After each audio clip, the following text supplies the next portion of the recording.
I have three words for you right now. Dream it, design it, and then act it. Dream it, design it, and then act it. Now, everything you see around you started as a dream. It started as an idea in someone's mind.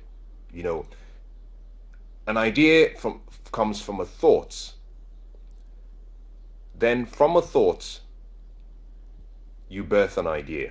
That idea, when you combine it with a burning passion, with a burning desire, when combined with focus, when regularly visualized, becomes a dream.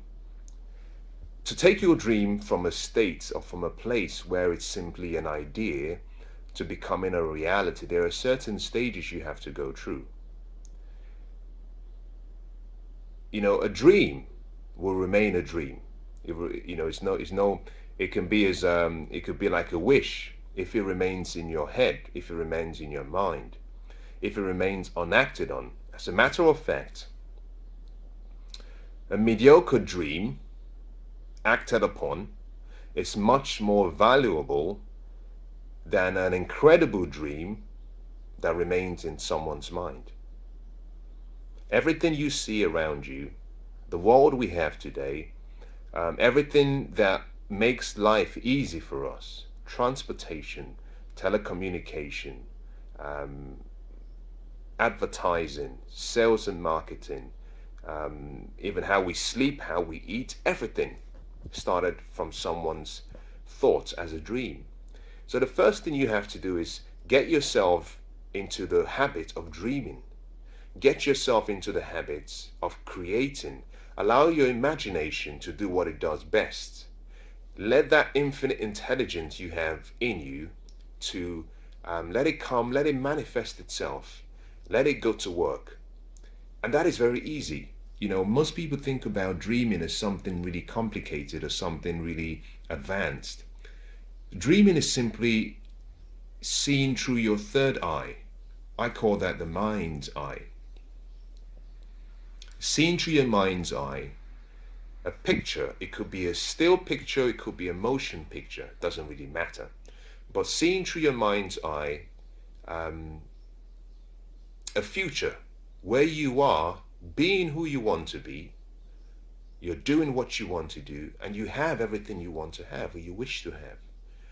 Dreaming is simply allowing your imagination to create mental pictures of a future that you would want to experience. Dreaming is allowing yourself to create without the limitations of the conscious mind. This is you creating on the basis that it were impossible to fail. If you had a magic wand, what would you wish for? You know, that those thoughts that come from that question is a dream. You know, if you had Aladdin's lamp and you could wish for anything and you could rub the lamp, what would you ask for if the genie came out and asked you, what does thou please? That is dreaming. Dreaming is simply letting go, and it's a very natural process. You know, young children have the ability to do that so well. And I like the J.K. Rowling's books. Joanne's books are great, primarily because whilst a lot of people see them as just stories and entertainment, it has a way of taking the child and drawing the child into a world where they can use their imagination and they can create and they can see and they can think. Unfortunately, as we grow old, we tend to let go of that dream. We turn off the dream machine we once had. And to be successful in life, to have a fulfilled life, to have a life of significance, to make a difference, you have to dream. And let me deal with this in 4 or 5 categories so you understand that this is not just about success. For those who are not really comfortable with the word success, let me start by saying this, that you're engineered for success. That is your birthright. You get to choose to bring that into reality, but you're built successfully. You know, every Apple produces all of its products and they design all of them successfully. And they are so proud of their products that they put a trademark, a stamp, their image on those products, and they say, you can have this. And if there's something wrong with this product, bring it back. But we're so happy with what we've done that we think it's a success, and we think it will be a success when you start using it. In the same way, we're all born with success inside us. And that success is not one dimensional. It should reflect in every area of our life. Relationally, you should be successful. And your ability to dream relationally creates the experiences you have. Let's assume you have a spouse, or you have a partner, or you have a wife or a husband.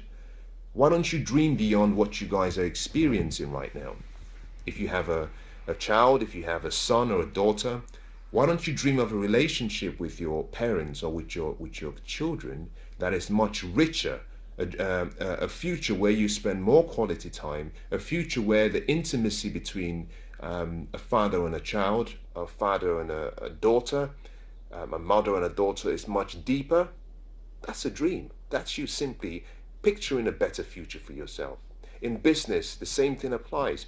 Why don't you see yourself earning 10 times more than you're earning now? Why don't you see yourself in a position with more responsibilities? Why don't you see yourself as a more recognized and celebrated leader? That's a dream. That's just a dream. Your physique, your health and fitness. Why don't you see yourself in a leaner, more attractive body? Why don't you see yourself perhaps in an ideal body shape and an ideal weight size that you want? It's all a dream. We all are dreamers. We all have to dream. We have to dream. Without dreams and vision, my favorite book says, the people perish. You need dreams. You need dreams. You need to think about the future, because dreams give you hope. Dreams give you focus. Dreams give you inspiration, motivation, encouragement. Dreams take your focus away from the past. As a matter of fact, if you don't have a big enough dream, then you'll constantly keep looking back towards what you did in the past. I think one of the most important things, now I've gone on a little bit on this, but one of the most important things we all need is the ability to dream. You can take everything I own.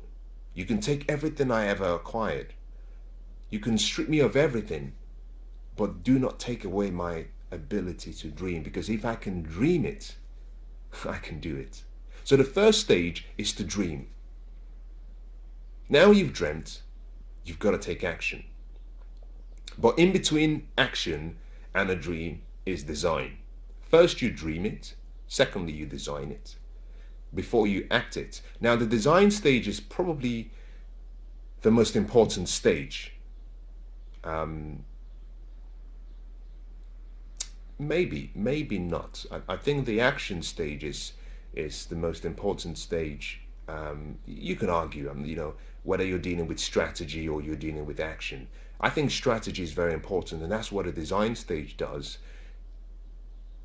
But the design and the act stage, they complement each other.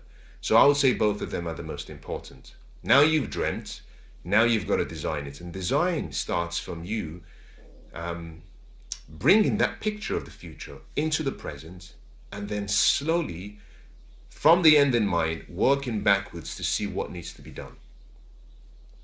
You see, between your dreams and achievements, you need a few things. Number one, that dream has to be converted to a goal.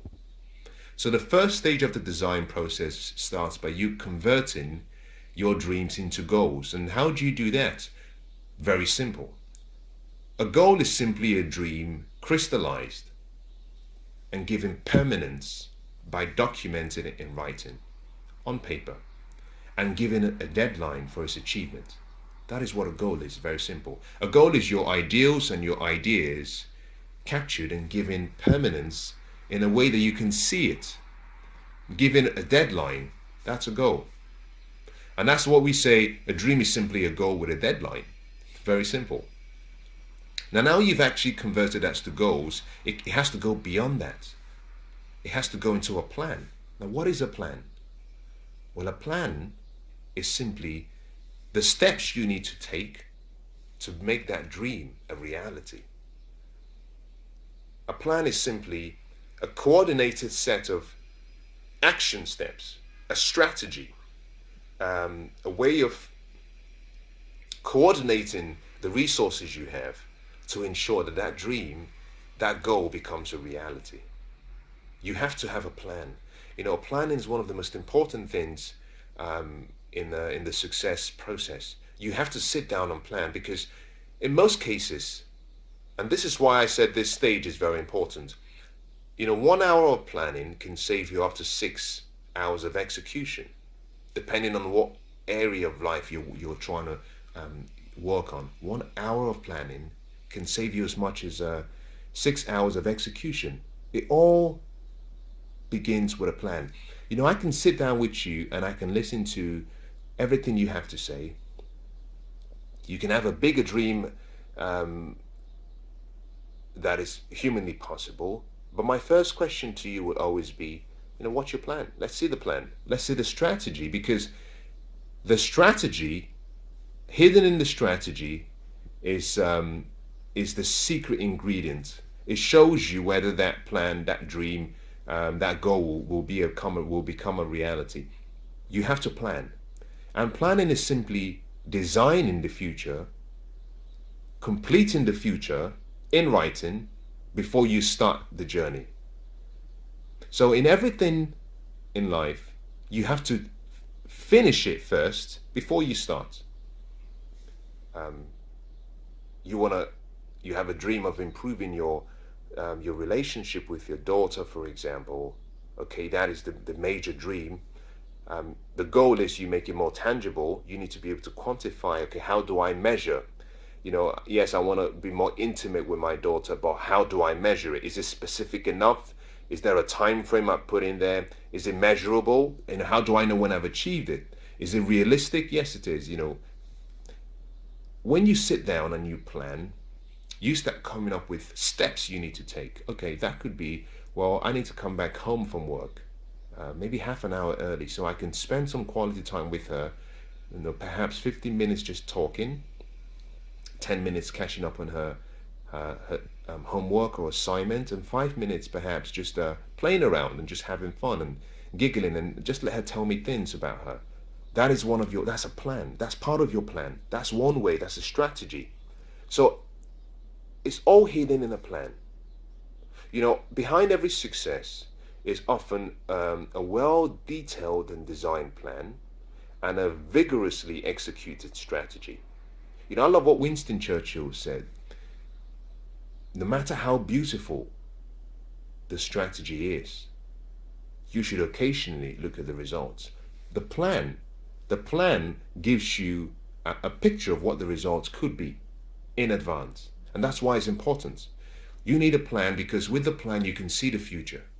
And you can make corrections before you even begin the journey. That's how beautiful a plan is. So the design process starts with a goal, a plan, a strategy, and that strategy has to do with identifying a number of things. One of the mistakes we all make, and I've done this so many times, and I believe if you're honest with me as well, you might agree that in some way that you perhaps you connect with what I'm about to share with you. But I found in so many cases, and some over a period of time in my life, that I got so excited with my dreams and my goals that I just started doing. And halfway down, I realized, well, I wasn't making much progress. And the reason is simply that activity without a well-detailed plan may not lead to productivity. If you've ever seen someone just doing what I call figure eights, there's movements, but there's very little achievement. You're not moving in the direction of your dream. You're not moving towards the destination. You're not making progress. You're not growing. You need to have a system whereby you are able to identify how you should grow. A plan, it defines how you should, what you should do, the strategy and the steps you should take. But you have to have a way of evaluating, how do I know I'm growing? More importantly, I found in my case that there were so many times when in a hurry to get started, I didn't anticipate the potential obstacles. And that is what sets people back from achieving their dreams, is that we forget that, we're not running a sprint. This is more like a hurdles race, where at certain points there will be an obstacle. We have to adjust our speed. We have to change the timing. We have to place our body in a certain place to be able to successfully jump over the obstacle and continue the race. You have to plan not just for success, but you also have to plan in the potential problem areas. Identify, the constraints. What are the constraints? Is it time? Is it a skill you do not have? Is it knowledge you do not have? Is there a bottleneck? Is there a dependency on someone external? These are things you need to sit down and think about when you're trying to design your dream. So design then goes beyond planning and goes into the realm of actually preparing and trying to identify potential obstacles or roadblocks. Now, once you've done this, you're now getting into the place where you have a much clearer picture about how you can execute. We've done dream it, we've done design it. Now we're about to go into the acted stage. Before we go into the act stage, understand something. To take action and to stay consistent in your actions, realize that between a dream and achievement, you will need sacrifice. You will need discipline. You will need focus. You will need consistency. You will need never-ending improvement. You have to continuously keep improving. But more importantly, you're going to need passion. You're going to need a passion in you that keeps you going. When you've familiarized yourself with all of these requirements, you're ready to take action. Now there is so much I can say about taking action, but also there is so little that is needed to be said. Because if I have to encourage you, and if I have to tell you how much action you have to take for a goal that is your goal, for a dream that is your dream, then it means you haven't owned it yet. No one should have to. Yes, motivation is good, inspiration is necessary, but no one should have to tell you the amount of action you need to take to make your dream a reality. What I will tell you, however, is whatever you've identified as the potential level of activity or action you have to take, you might want to multiply that by 100, because the law of averages always applies in everything in life. The law of averages simply says that there is a ratio between the number of attempts that you take on achieving something and the frequency of success. The law of averages is evident in so many examples in life. A farmer goes to the soil and he plants seed. Some of the seed he plants, some of them whilst he's scattering the seed, falls on good ground. Some of those seed will fall on the part of the soil that is not very fertile. Some will fall on rocky ground. Some will fall by the wayside.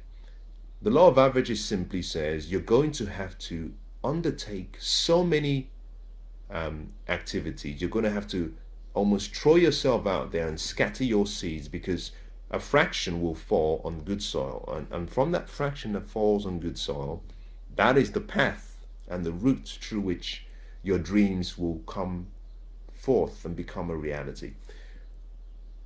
In the same way, you have to see this in a different light. Let's say you have a dream, you have a business plan, you go and you want to pitch it to a few people, you've identified 4 people. What I'm saying is multiply that 4 by 100. Because if you I love what Les Brown said. Shoot for the moon, because even if you miss, you fall amongst the stars. If I set 2 goals and I set one goal this high and I set the other goal this high, something is guaranteed. One thing is guaranteed. As long as I was dreaming big, If I wasn't dreaming big, if I was just a mediocre dream, yeah, and yes, I would achieve it.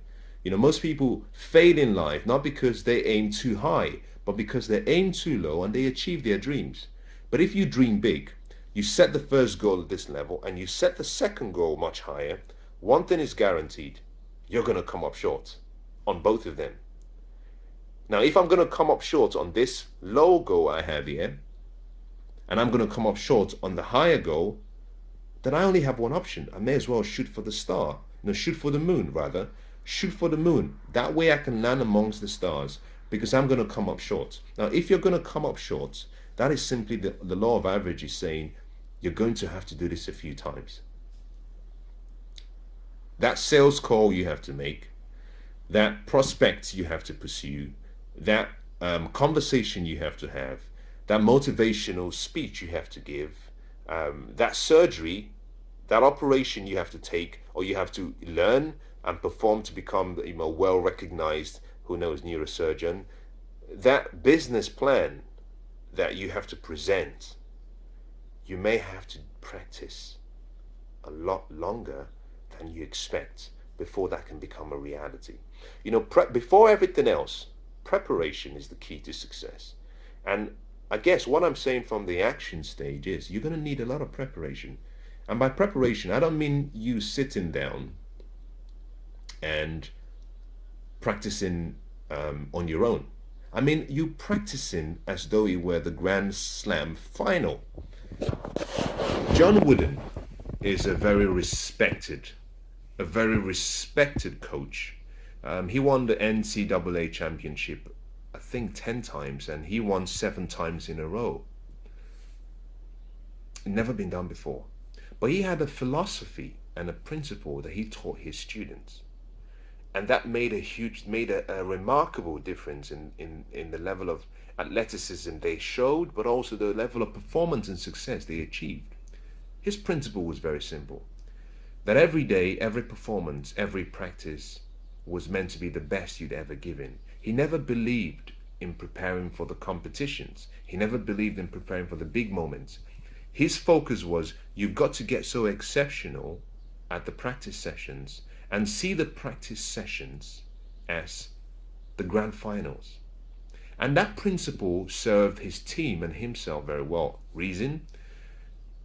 If you've been with Olympic athletes or world-class stars or performers, one of the things you come to realize is during the big events, they don't try to win. Sounds like a joke? No, it isn't. During the big events, they don't try to win. All they simply try to do is replay their past successes. It's a practice session. They've done it so many times. They've practiced this so many times. All they have to do is replay and repeat. Replay and repeat. Now, that doesn't mean they don't push themselves to improve. No, of course they do. That's the whole point. They commit to constant, never-ending improvement. But they don't come to a tournament expecting that they're going to improve by 25%. No, they're simply looking for that edge, that nose. If you look at horse racing, the horse that wins, in some cases, wins by a nose, a very small margin. If you look at the sprint race, Usain Bolt won the gold in the 4x100 meter race in Rio. But if you look at the record, the time record, he won by fractions of a second. Now, the prize money, the royalties, the opportunities created by being number one or being number two is huge.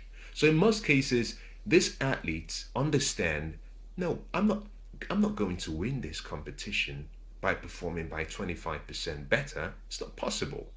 I have to just repeat what I've been doing so far and improve on that by, who knows, 1%, 2%, 0.5%. And that fraction of improvement, because they've been so consistent in what they've been doing on a practice session, they know what the results will be. Now, they have personal bests, yes. But that personal best comes from just that fraction of an improvement. Just that fraction of an improvement. Because during the training sessions, during the preparation sessions, they've been practicing like you were the grand final, like you were the Super Bowl, like you were the championship game. In the same way, you have to adopt the same approach. The acted stage requires preparation, but you must prepare as though you were already performing your best presentation, your best speech, your best surgery, your best meal, your best dish, your best date. You have to be on your best. So, three things to make any dream come true: dream it, now you design it, and finally act it.